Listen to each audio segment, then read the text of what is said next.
Entonces, el análisis crítico dice, no se puede evitar que cuando el derecho penal interviene en empresas, justos paguen por pecadores. Eso es, de todo modo se presenta, como se presenta también en los delitos comunes, ¿no? Muchas personas inocentes sufren los efectos de las sanciones. Esta segunda técnica de responsabilidad de las personas jurídicas tiene mucho que ver con la tesis de la autoría inmediata. ¿Ah? Porque la primera técnica, la primera forma de responsabilizar penalmente a las personas jurídicas, que hablábamos de la técnica de la atribución o transferencia, la primera técnica significa que la persona jurídica transfiere su culpabilidad al representante. Y ese representante es el que asume la sanción punitiva. En cambio, en la técnica del hecho propio, responden los directivos o la persona jurídica. Guiándonos por la tesis de que responden las personas jurídicas, estas personas jurídicas van a responder en razón a sus decisiones y en función a los deberes de garante que hayan tenido. ¿Deberes de garante para quién? Para con la sociedad, pues. Porque estas personas jurídicas que trabajan a nivel de empresas cuyo accionar tiene efectos en la sociedad, sus deberes de garante están pensados en la sociedad. Empresas mineras, empresas de alimentos, empresas farmacéuticas, empresas que se dedican a actividades de riesgo para la sociedad, sus comités de vigilancia, la regulación administrativa, los PAMA, los análisis de impacto ambiental, tienen que advertirles que probablemente si siguen insistiendo con esas metodologías tradicionales o metodologías sucias de inversión, van a generar efectos nocivos en la sociedad. Entonces, el análisis tiene que ir también a esos deberes de garante, esos deberes de vigilancia al interior de las propias personas jurídicas. Y entonces, ahí se plantea la imputación de los directivos con base en la tesis de la autoría inmediata planteada por Klaus Roxin, ¿verdad? Que nos dice que responden penalmente los que controlan las instituciones, ¿no? Las que ordenan, las que se sirven de terceras personas para el cumplimiento de sus decisiones. En la tesis de la autoría inmediata en grupos organizados de poder, no importa, no interesa que el que responde penalmente sea él el que físicamente comete la infracción. Al contrario, se dice en esta teoría de la autoría inmediata al interior de grupos organizados, por lo general, el autor inmediato siempre es el que está más lejano de la lesión al bien jurídico. Su lejanía explica su mayor responsabilidad. Es una tesis muy peculiar, ¿verdad? Porque en los delitos comunes el responsable es el que mata, el que hurta, el que roba directamente. Pero en la autoría inmediata, en su modalidad de autoría inmediata al interior de grupos organizados, en esa autoría inmediata el que responde penalmente casi siempre está lejos, muy lejos de la lesión al bien jurídico. Lo que responde justamente porque él tiene el control del escenario, él tiene el control de las decisiones, y ahí va la responsabilidad penal de los cuadros directivos de las empresas. Miren ya ustedes cómo una de las tesis de la autoría va en auxilio de la responsabilidad de personas jurídicas. Es la tesis de la autoría inmediata en grupos organizados, que primigeniamente se aplicaba a delito de crimen organizado, ¿no? Delito cometido por las mafias, por los carteles, por grupos criminales al interior del organismo del Estado, ¿no? Los servicios de inteligencia, por ejemplo, que constantemente vulneran bienes jurídicos. Para ellos estuvo pensado la tesis de la autoría inmediata en grupos organizados de poder. Pero también se está aplicando para explicar, para entender por qué se reprimen a las personas jurídicas en sus directivos, porque ellos son los que controlan los ejes de las decisiones, porque ellos son las personas que explican los resultados lesivos a los bienes jurídicos. Sí. Bueno, como siempre, es muy satisfactorio estar con usted en sus ponencias ilustrativas. Pero ya no les voy a molestar otra vez, ¿no? Un gran servicio. Lógicamente, todas las empresas es un sistema orgánico. Por eso que dice que cada empresa tiene una filosofía diferente. Es cierto también que estoy de acuerdo en el sentido de que, digamos, el gerente o la persona que tiene la atribución en ese momento de la empresa en ser la persona que va a ser punible, también se da situaciones, como usted menciona, de que dentro de la empresa, por ser un sistema orgánico y que cada uno tiene su competencia, se daría una situación de autoría inmediata, como también algunos dicen que es coautoría.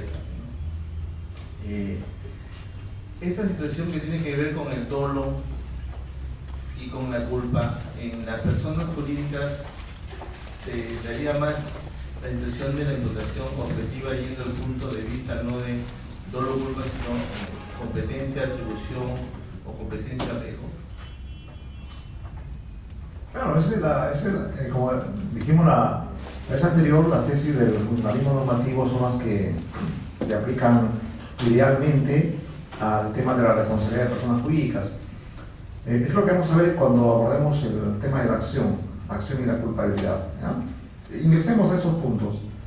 ¿Cuáles son los tres órdenes que conforman el hecho punible, que permiten analizar la posibilidad de represión de las personas jurídicas y también tomar en cuenta sus dificultades? En primer lugar, el concepto de acción; en segundo lugar, el concepto de culpabilidad; y en tercer lugar, los fines de la pena.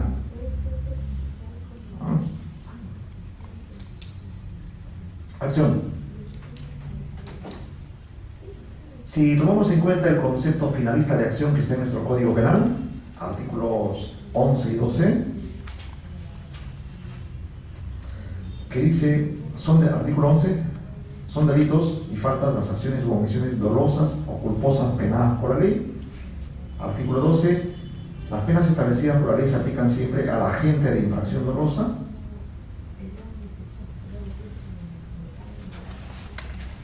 El comportamiento tiene que ser un comportamiento cometido con dolo o con culpa. Y el dolo y la culpa, como ustedes saben, significa conocimiento y voluntad en el dolo, y en la culpa, posibilidad de conocimiento sin voluntad. De modo tal que solo pueden tener voluntad con conciencia las personas físicas. Las personas jurídicas no gozan de voluntad, gozan de decisiones, ¿no? Las decisiones son el componente, si lo queremos ver, cognitivo que ellos tienen. Se adopta una decisión, se lo cumple. Esa es la voluntad de la empresa, pero no la voluntad típica de las personas jurídicas. Por cierto, que las personas jurídicas cuando actúan con conocimiento. El conocimiento es la clave para la toma de decisiones de las personas jurídicas. Pero la voluntad es un concepto básicamente ontológico, es decir, es un concepto que tiene que ver con la esencia de la persona, del ser humano.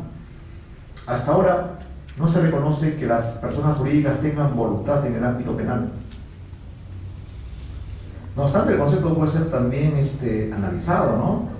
¿Qué entendemos por voluntad? El poder realizar algo, el querer realizar algo. Si es el poder hacer algo, conforme a mi conocimiento, las personas jurídicas también tendrían voluntad.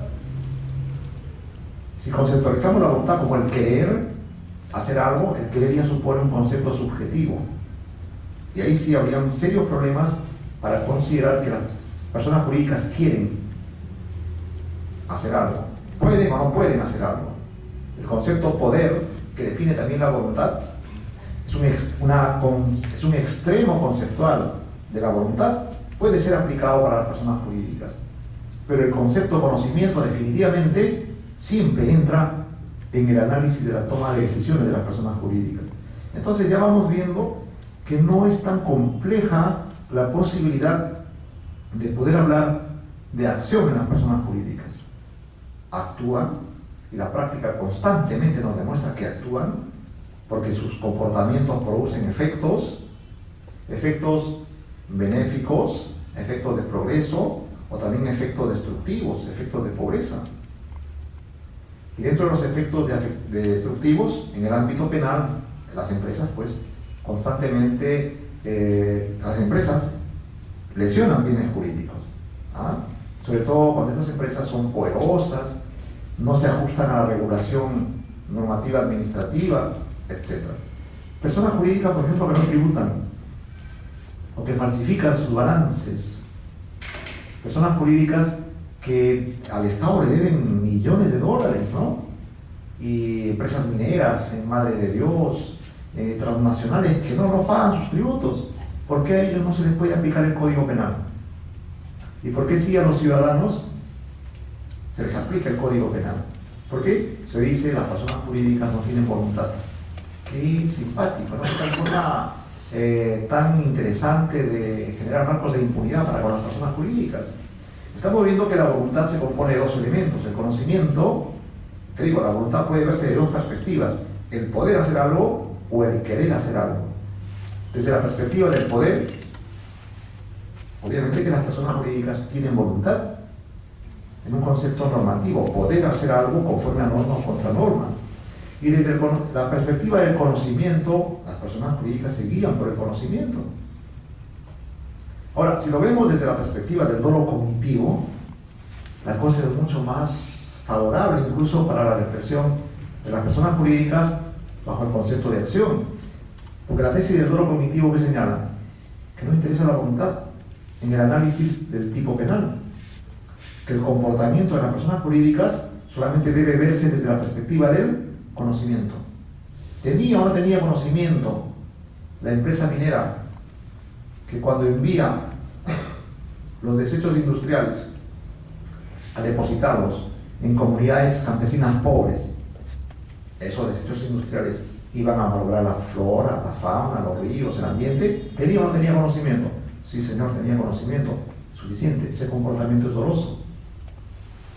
No se quiere todavía la voluntad en sentido subjetivo, el querer. Pues obviamente nadie va a pensar que los empresarios mineros van a querer lesionar el ambiente de una determinada comunidad, ¿verdad? Entonces, desde la perspectiva del dolo cognitivo, que no es propiamente una formulación normativista, es una formulación que nace en otras fuentes, es posible decir que las empresas, que las corporaciones sí actúan, porque dirigen su comportamiento hacia determinados objetivos. Y ese comportamiento, para que sea típico, significa que ese comportamiento activo o omisivo debe afectar bienes jurídicos, concepto de acción, ¿no? Ahora, si vamos al concepto funcionalista de acción, la cosa es mucho mejor. El finalismo dice que el comportamiento es toda acción u omisión que se dirige hacia un objetivo, con conciencia, con voluntad. El problema está en la voluntad en su aspecto subjetivo.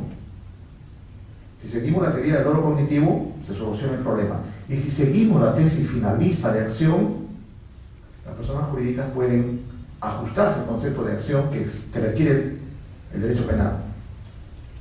¿Qué cosa es acción para el finalismo, para el funcionalismo normativo?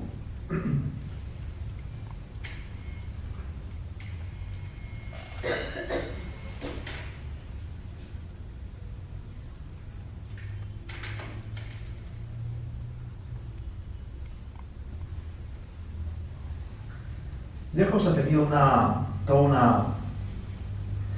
un desarrollo de ideas sobre acción desde distintas perspectivas, ¿no? los conceptos últimos que él maneja es que acción es todo comportamiento, ¿no? Acción es un comportamiento activo o omisivo, y lo define del siguiente modo, ¿no? Acción es la no evitación evitable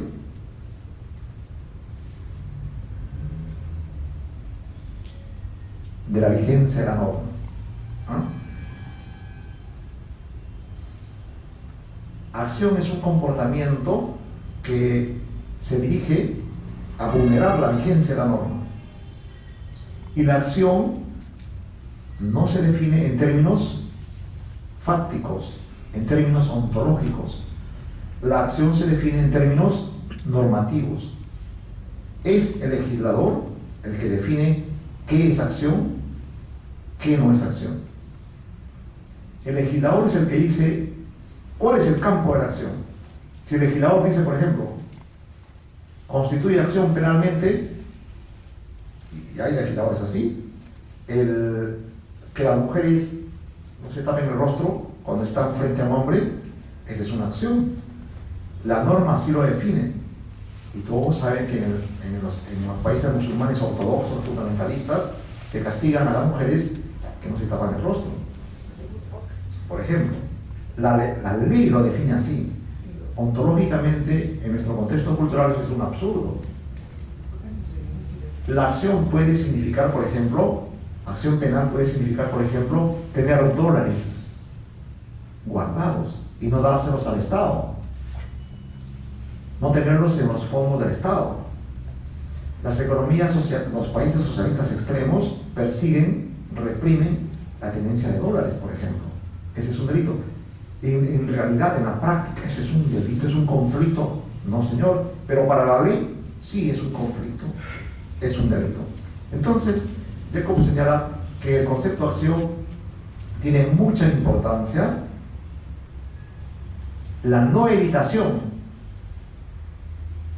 ¿verdad?, de la vulneración a la vigencia de la ley. ¿Qué significa no evitación? Que yo puedo evitar infringir la ley y sin embargo mi comportamiento es un comportamiento que no evita esa lesión. Bajo esa perspectiva, el concepto no se dirige solamente a las personas físicas, se dirige a las personas jurídicas. Si acción es la no evitación en una situación evitable, o sea, se puede evitar lesionar la norma y sin embargo yo lo lesiono, ese es un concepto trasladable, aplicable a las personas físicas, a los colectivos, a las instituciones. Para nada estamos diciendo que acción es el comportamiento doloso o culposo. Jacobs no emplea el concepto dolo en su análisis, muy poco, es secundario el dolo en el concepto normativista de Jacobs. Más interesa el criterio de imputación, ¿no? Si usted crea peligro para la vigencia de la norma, si usted acelera un peligro para la vigencia de la norma, usted está cometiendo un comportamiento típico. El dolo es secundario, el dolo ya es una valoración que le dice el juez. Su comportamiento fue doloso, fue culposo, eso es, poco importa, porque con base a la teoría del dolo cognitivo, los comportamientos todos son dolosos. El comportamiento culposo desaparece. Qué interesante. Es por eso que, por ejemplo, el estudio de Nagasaki señala que en el caso de la discoteca Utopía, ellos deben responder por delito doloso, pero la mayoría que maneja el concepto de que no puede ser, eso fue una culpa, los señores empresarios de esa discoteca, es impensable que hayan querido matar, ¿verdad? Su comportamiento no ha sido doloso. Si bien tuvieron conocimiento que al no tener vía de escape, al no tener los extintores adecuados, eso podía generar peligro para las personas. Si bien eso es así, bueno, es impensable considerar que ellos hayan querido matar a las personas, a los jóvenes que estaban ahí. Entonces, los que siguen las teorías finalistas dicen, no señor, no es posible que los empresarios de Utopía respondan por delito doloso. Su comportamiento es culposo. Pero ¿qué dice la